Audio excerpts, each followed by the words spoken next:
Thank you and good evening. We don't love the war, but we're not afraid of it. This quotation, taken from Mao Zedong, marks one possible prescription for a thinking of politics one can find in the oeuvre of Alain Badiou. As he diagnosed in his lately published Circonstance 4, De quoi Sarkozy est-il le nom?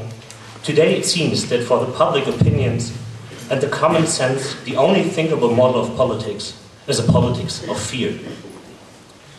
A politics of fear, on the one hand, is a politics of those who are afraid of losing their privileges, of those who have the intuition that in the end their ability of domination might be nothing else than relative, threatened, and provisory.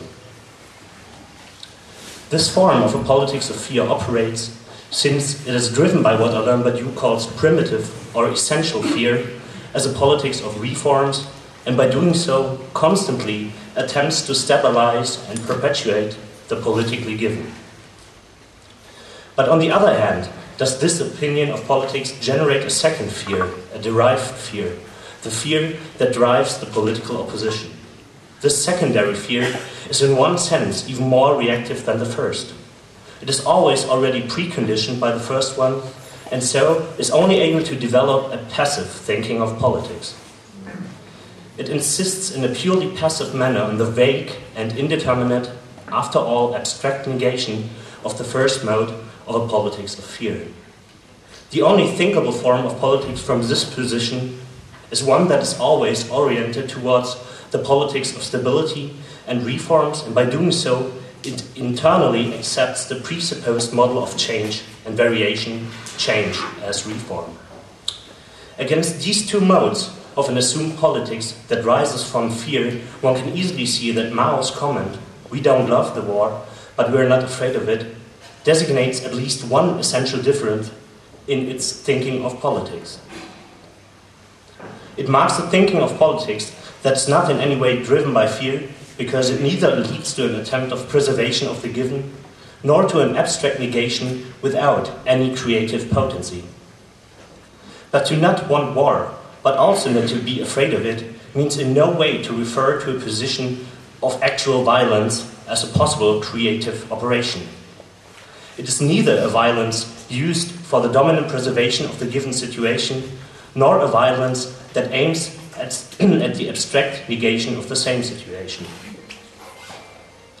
Rather, it does describe a form of what one might call virtual violence.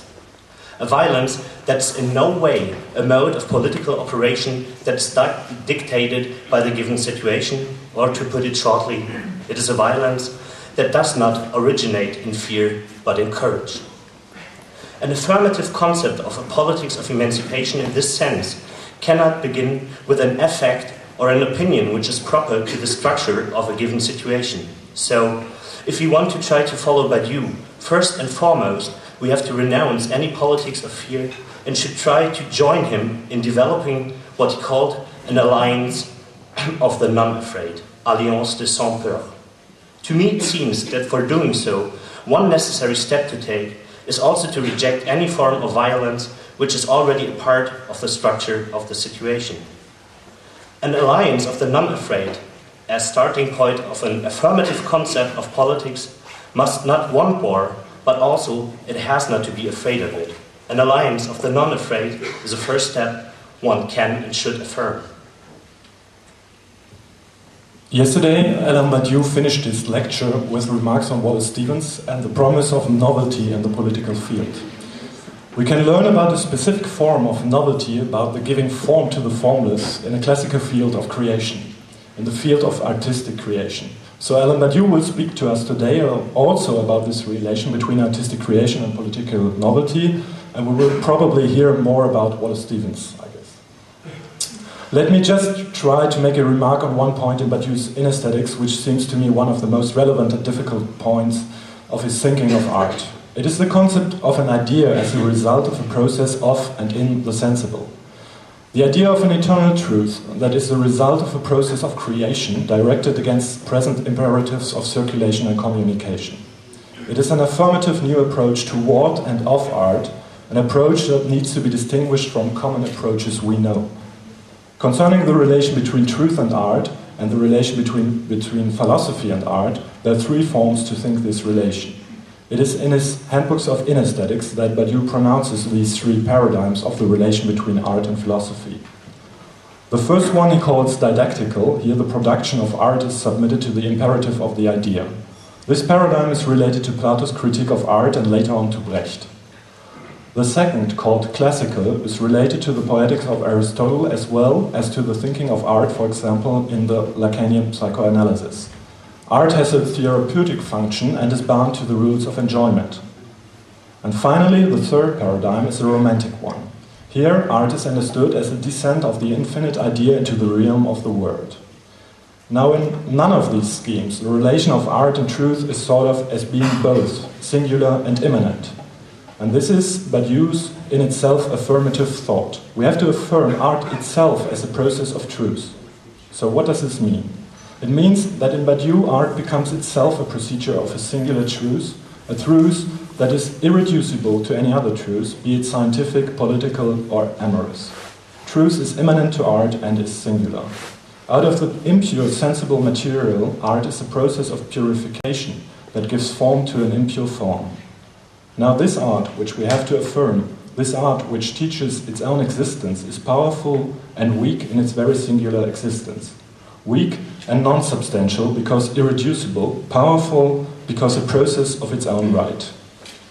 As every truth, artistical truth is index sui. In its singular existence, art is submitted to the judgment of everyone, it is a matter of everyone. In its singularity, it does not fit into any evaluation, peer review or survey. Indeed, it is an art which is directed against the imperatives of communication and circulation. True art, Badiou says, is what interrupts circulation and communicates nothing. A singular art submitted to the judgment of all. This art would be what Badiou calls a proletarian aristocratism. This also means to remain faithful to the process of creation, which is a process of creation of eternal ideas. A proletarian aristocratism is what one can and should affirm. Now, Alain Badiou surely does not need a formal introduction, so let me just say that Alain Badiou taught at the University of Paris 8 and then at the École Normale Supérieure à Paris as a chair of philosophy, and he is philosopher, mathematician, writer and playwright, and quite a few of his books have been translated into German, and there are hopefully more to come. Recently translated was his main work, L'être et l'événement, by Gernot Kameke, who's with us tonight here. And translated have also been his Ethics, his Metapolitics, his book on Deleuze, and his book on Saint Paul, among others. We are very, very glad that you're here with us tonight. Merci d'être avec nous ce soir. And we are very much looking forward to your lecture on art and politics. That's why I will stop now, and please join us in welcoming Alain Badiou.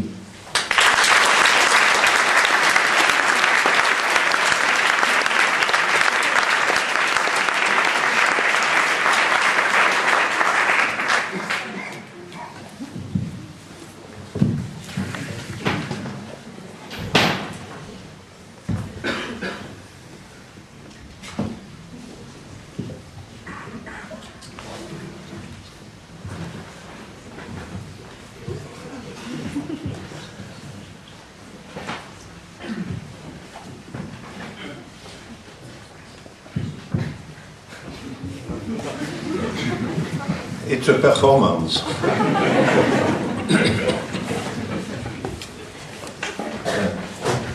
You have said that I was a mathematician, a philosopher, an activist, a writer, and so on.